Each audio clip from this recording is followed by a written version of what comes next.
واقعہ سلطان صلاح الدین ایوبی قسط نمبر 56 اپنا اسلامک اسٹوڈیو۔ ناظرین، احمد کمال نے دیکھ لیا تھا کہ ایسے حسن اور ایسے دلگزار جسم والی لڑکی، معمولی لڑکی مصر کے اس حصے میں ایسی فرنگی لڑکی کیسے آ سکتی تھی۔ اس نے لڑکی سے پوچھا تو لڑکی نے جواب دیا کہ وہ قافلے سے بچھڑ گئی ہے، آندھی میں گھوڑا بے لگام ہو گیا تھا۔ احمد کمال ایسے جواب سے مطمئن نہیں ہو سکتا تھا۔ اس نے 3-4 اور سوال کیے تو لڑکی کے ہونٹ کانپنے لگے۔ احمد کمال نے کہا، اگر تم یہ کہتی ہو کہ تم اغوا کی ہوئی لڑکی ہو اور آندھی نے تمہیں چھڑا دیا ہے تو شاید میں مان جاتا، تمہیں جھوٹ بولنا نہیں آتا۔ اتنے میں اس سپاہی نے جو احمد کمال کے ساتھ تھا خیمے کا پردہ اٹھایا اور ایک تھیلا اور ایک مشکیزہ احمد کمال کو دے کر کہا کہ یہ اس لڑکی کے گھوڑے کے ساتھ بندھے ہوئے تھے۔ احمد کمال تھیلا کھولنے لگا تو لڑکی نے گھبرا کر تھیلے پر ہاتھ رکھ لیا۔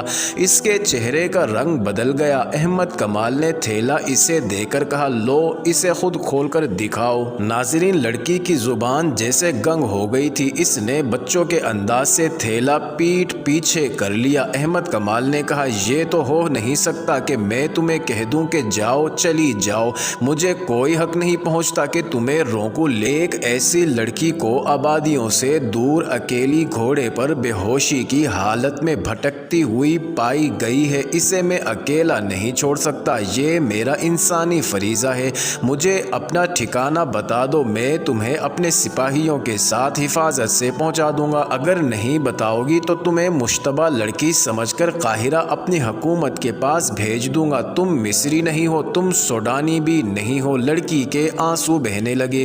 وہ جس مصیبت سے گزر کر آئی تھی، اس کی دہشت اور ہولناکی اس پر پہلے ہی غالب تھی۔ اس نے تھیلا احمد کمال کے آگے پھینک دیا۔ احمد نے تھیلا کھولا تو اس میں سے کچھ کھجوریں، 2-4 چھوٹی موٹی عام سی چیزیں نکلی اور ایک تھیلی نکلی۔ یہ کھولی تو اس میں سے سونے کے بہت سے سکے اور ان میں سونے کی باریک سی زنجیر کے ساتھ چھوٹی سی سیاہ لکڑی کی سلیب نکلی۔ احمد کمال اس سے یہی سمجھ سکا کہ لڑکی عیسائی ہے۔ اسے غالباً معلوم نہیں تھا کہ جو عیسائی مسلمانوں کے خلاف لڑنے کے لیے صلیبی لشکر میں شامل ہوتا ہے، وہ ایک صلیب پر حلف اٹھاتا ہے اور چھوٹی سی ایک صلیب ہر وقت اپنے پاس رکھتا ہے۔ احمد کمال نے اسے کہا کہ اس تھیلے میں میرے سوال کا جواب نہیں ہے۔ اگر میں یہ سارا سونا تمہیں دے دوں تو میری مدد کرو گے؟ لڑکی نے پوچھا، کیسی مدد؟ مجھے فلسطین پہنچا دو، لڑکی نے جواب دیا، اور مجھ سے کوئی سوال نہ پوچھو، میں فلسطین تک بھی پہنچا دوں گا، لیکن سوال ضرور پوچھوں گا۔ اگر مجھ سے کچھ بھی نہ پوچھو تو اس کا انعام دوں گی۔ وہ کیا ہوگا؟ گھوڑا تمہیں دے دوں گی، لڑکی نے جواب دیا، اور 3 دنوں کے لیے مجھے اپنی لونڈی سمجھ لو۔ احمد کمال نے اس سے پہلے ہاتھ میں کبھی اتنا سونا نہیں اٹھایا تھا اور اس نے ایسا حیران کن حسن اور جسم بھی نہیں دیکھا تھا۔ اس نے اپنے سامنے پڑے ہوئے سونے کے چمکتے ہوئے ٹکڑوں کو دیکھا، پھر لڑکی کے ریشمی بالوں کو دیکھا جو سونے کی تاروں کی طرح چمک رہے تھے، پھر اس کی آنکھوں کو دیکھا جن میں وہ طلسماتی چمک تھی جو بادشاہوں کو ایک دوسرے کا دشمن بنا دیا کرتی ہے۔ وہ تنومند مرد تھا، کماندار تھا، ان دستوں کا حاکم تھا جو سرحد پر پہرا دے رہے تھے۔ اسے روکنے، پوچھنے اور پکڑنے والا کوئی نہ تھا، مگر اس نے سکے تھیلی میں ڈالے، سلیب بھی تھیلی میں رکھی اور تھیلی لڑکی کی گود میں رکھ دی۔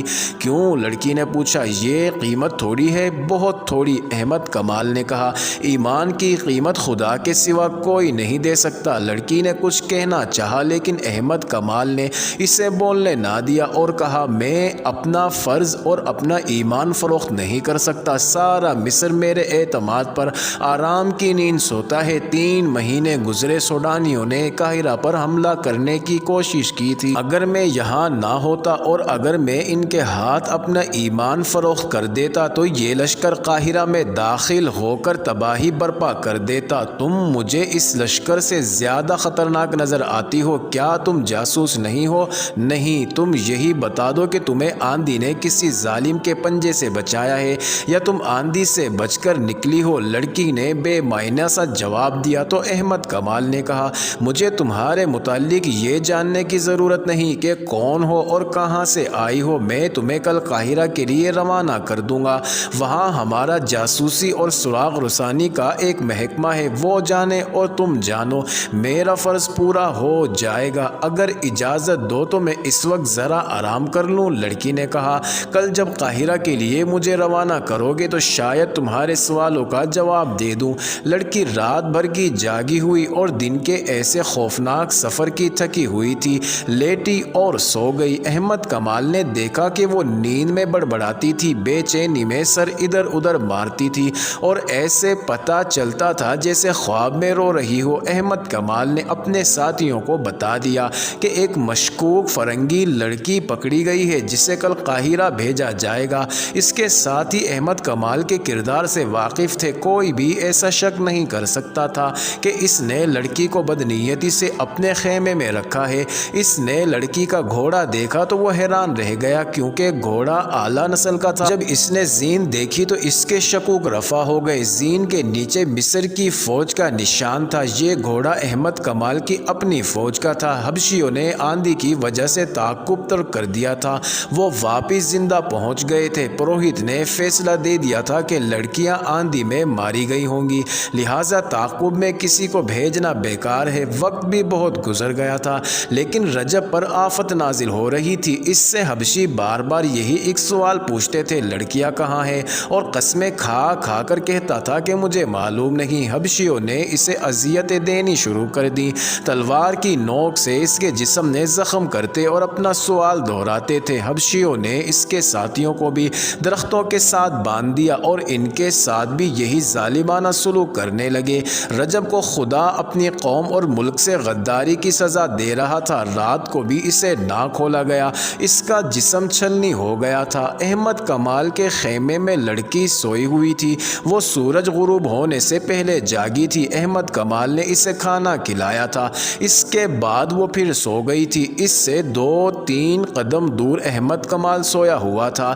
رات گزرتی جا رہی تھی، خیمے میں دیا جل رہا تھا۔ اچانک لڑکی کی چیخ نکل گئی، احمد کمال کی آنکھ کھل گئی، لڑکی بیٹھ گئی تھی، اس کا جسم کانپ رہا تھا، چہرے پر گھبراہٹ تھی۔ احمد کمال اس کے قریب ہو گیا، لڑکی تیزی سے سرک کر اس کے ساتھ لگ گئی اور روتے ہوئے بولی، ان سے بچاؤ، وہ مجھے مگرمچھوں کے آگے پھینک رہے ہیں، وہ میرا سر کاٹنے لگے ہیں۔ کون؟ وہ بدے حبشی، لڑکی نے ڈرے لہجے میں کہا۔ وہ یہاں آئے تھے۔ احمد کمال کو حبشیوں کی قربانی کا علم تھا، اس سے شک ہوا کہ اسے شاید قربانی کے لیے لے جایا جا رہا تھا۔ اس نے لڑکی سے پوچھا تو لڑکی نے بازو احمد کمال کے گلے میں ڈال دیے، کہنے لگی، مت پوچھو، میں خواب دیکھ رہی تھی۔ احمد کمال دیکھ رہا تھا کہ وہ بہت ہی ڈری ہوئی تھی۔ اس نے اسے تسلیاں دی اور یقین دلایا کہ یہاں سے اسے اٹھانے کے لیے کوئی نہیں آئے گا۔ لڑکی نے کہا، میں سو نہیں سکوں گی، تم میرے ساتھ باتیں کر سکتے ہو، میں اکیلی جاگ نہیں سکوں گی، میں پاگل ہو جاؤں گی۔ احمد کمال نے کہا، میں تمہارے ساتھ جاگتا رہوں گا۔ اس نے لڑکی کے سر پر ہاتھ پھیر کر کہا، جب تک میرے پاس ہو تمہیں ڈرنے کی ضرورت نہیں۔ اس نے اس پر عمل بھی کر کے دکھا دیا۔ لڑکی کے ساتھ اس نے حبشیوں کے متعلق یا اس کے متعلق کوئی بات نہ کی نہ پوچھی، اسے ترکی اور مصر کی باتیں سناتا رہا۔ لڑکی اس کے ساتھ لگی بیٹھی تھی۔ احمد کمال کا لب و لہجہ شگفتہ تھا، اس نے لڑکی کا خوف دور کر دیا اور لڑکی سو گئی۔ لڑکی کی آنکھ کھلی تو صبح طلوع ہو رہی تھی۔ انہوں نے دیکھا کہ احمد کمال نماز پڑھ رہا تھا، وہ اس سے دیکھتی رہی۔ احمد کمال نے دعا کے لیے ہاتھ اٹھائے اور آنکھیں بند کر لی۔ لڑکی اس کے چہرے پر نظریں جمائے بیٹھی رہی۔ احمد کمال فارغ ہوا تو لڑکی نے پوچھا، تم نے خدا سے کیا مانگا تھا؟